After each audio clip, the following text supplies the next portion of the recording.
家里的电风扇不转或者是转速慢，先不要着急换电机。其实呢，我们只需要给它简单的处理一下就可以修好它。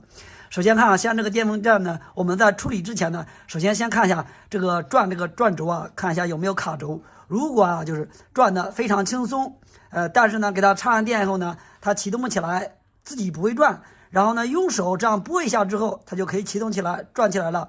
像这种情况呢，它的原因呢都是上面这个启动电容出现了问题。我们呢只需要换个电容就可以解决问题。像这种电风扇上面的启动电容呢，一般都是 1.2 微发的。我们呢可以把这个电容给它更换一个，就可以解决问题。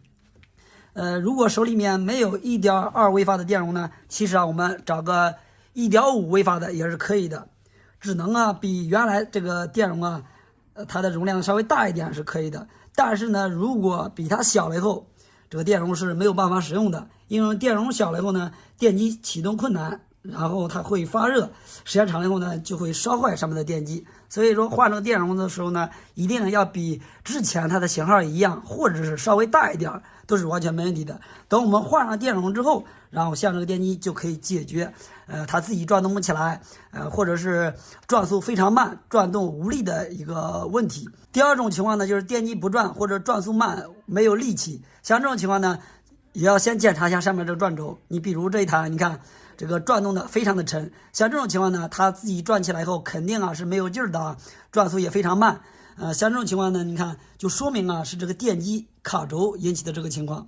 我们给它处理的时候呢，只要给它注掉油，润滑油就可以了。有些朋友在注润滑油的时候呢，就选择在这个地方注，前面注掉，然后这个后边把这个拆掉，注掉润滑油。其实像这种方法注完润滑油后呢，用个1-2天，它还会严重缺油的，还会出现这种卡轴的情况。真正从根本上解决的问题的方法呢，就是先把这个电机我们给它拆开之后，在它的内部注油是从根本上解决问题。然后这种注油方法呢，也是最耐用的注完油以后，像这种电机再用个1-2年是完全没问题的。操作之前，首先呢，先把这电机给它拆开，上面呢壳上就这4条螺丝。好，现在我们拆开以后可以看到像注油的地方呢，主要是把它的润滑油给它注在这个轴套上面。这个轴套周围它是有吸油棉的，吸油棉它的作用呢，就是可以储存润滑油，它是可以储存在这个里面的。我们一般常用的都是用这种缝纫机油，这种油呢浓度比较低，注油的地方呢把它注在这个轴套周围，让这些润滑油呢给它储存在这里。然后在这边也一样，同样把它注在，你看这个已经卡轴了，非常的难弄是吧？说明这个严重缺油了。也是注在轴套上面，注好油之后，然后呢，我们把这个电机再给它复位，再给它安装起来，